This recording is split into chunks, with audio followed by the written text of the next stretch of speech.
পরীর আদর যত্ন খুনসুটি ভালোবাসা। আজকে বৃষ্টির ডেলিভারি হবে। জানি না আমার কেন খুব কষ্ট হচ্ছে, কান্না পাচ্ছে। বৃষ্টি বলল, আমার কিচ্ছু হবে না, তুমি কান্না করবা না কিন্তু। আচ্ছা। বৃষ্টিকে অপারেশন রুমে ঢুকালো। প্রায় 30 মিনিট পর 2টা বাচ্চার কান্নার আওয়াজ পেলাম। 2টা নার্স আমাদের বেবিদের নিয়ে আসলো আর বলল, কংগ্রাচুলেশন, আপনার একটা ছেলে আর একটা মেয়ে বেবি হয়েছে। ধন্যবাদ। এই নেন মিষ্টি খান। ধন্যবাদ। এই নেন, এইখানে 15,000 টাকা আছে, আপনারা রেখে দেন।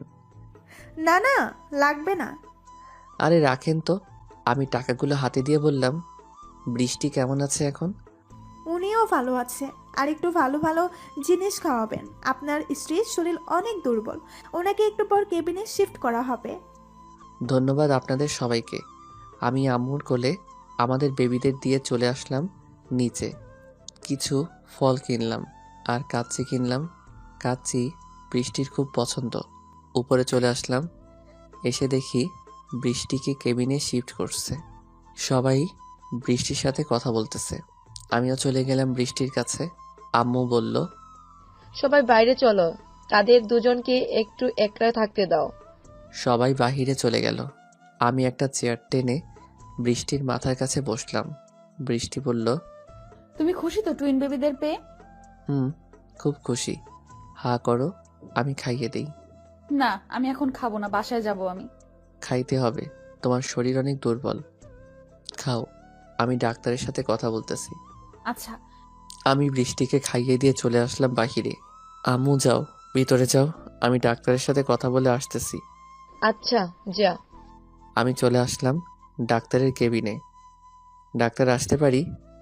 আসুন, আসুন মিস্টার মেঘ সাহেব। আমার মিষ্টি কোথায়? এই যে আপনার মিষ্টি। আপনি দেখি সত্যি মিষ্টি নিয়ে আইছেন, হ্যাঁ? ডাক্তার। আচ্ছা ডাক্তার, আমি কি আজকে আমার স্ত্রীকে বাসায় নিয়ে যেতে পারি? আজকে নিয়েন না, কাল নিয়ে যাইয়েন। আপনার স্ত্রীর শরীর অনেক দুর্বল। ভালো ভালো ফলমূল খাওয়াবেন। আর এই নেন, এই ওষুধগুলো খাওয়াবেন, সুস্থ হয়ে যাবে তাড়াতাড়ি। ধন্যবাদ ডাক্তার। আমি ডাক্তারের রুম থেকে চলে আসলাম কেবিনে। কেবিনে এসে দেখি সবুজ চলে আইছে। সবুজ বলল, মামা কংগ্রাচুলেশনস। চল আজকে আমি ট্রিট দিই তোকে। আগে বৃষ্টি সুস্থ হোক, তারপর দিস। আচ্ছা। সবার সাথে কথা বলতে বলতে আমার বেবিদের নিয়ে আনন্দ করতে করতে কেটে গেল একদিন। আজকে বৃষ্টিকে নিয়ে চলে আসলাম বাসায়। বাসায় এসে বৃষ্টিকে সেবা যত্ন করাই খুব তাড়াতাড়ি ভালো হয়ে গেল। বৃষ্টি, 2জন 2 পাশে শুয়ে আছি আমাদের বেবি নিয়ে। বৃষ্টি বলল, কি দেখতেছো এমন করে? কি আর দেখবো, আমাদের বেবি একটা তোমার মতো হয়েছে আর একটা আমার মতো হয়েছে। ও, তাই নাকি? বেবিদের নিয়ে বেশ সুখে শান্তিতে থাকতে লাগলাম। আজকে আমাদের বেবিদের 5 বছর পূর্ণ হলো। আমি আর বৃষ্টি রুমে বসে আছি। আমাদের মেয়ে আর ছেলে আসলো। বলল, আব্বু আব্বু, ভাইয়া আমাকে মারছে আর আমার গাড়ি নিয়ে গেছে। ও আচ্ছা। আম্মু আম্মু, আপু আমাকে কামড় দিয়েছে, তাই আমি মারছি আর গাড়ি নিয়ে গেছি। এইভাবে ঝগড়া করো কেন দুই ভাই বোন? আচ্ছা, তোমাদের জন্য আমি আরো গাড়ি এনে দিবনে, তোমরা গিয়ে খেলো। আচ্ছা আব্বু।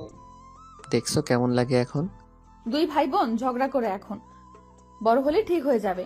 কি ভাবতেছো? ভাবতেছি আরেকবার টুইন বেবি নিব। এই বুইড়া বেটার শখ কত, যাও এখান থেকে।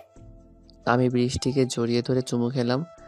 আস্তে আস্তে বৃষ্টির শরীরে সব কাপড় খুলে ফেললাম। আর বলবো না, আমার শরম করে। এই গল্পটা এখানেই সমাপ্ত করলাম। দেখাতে হবে নতুন কোনো গল্পে।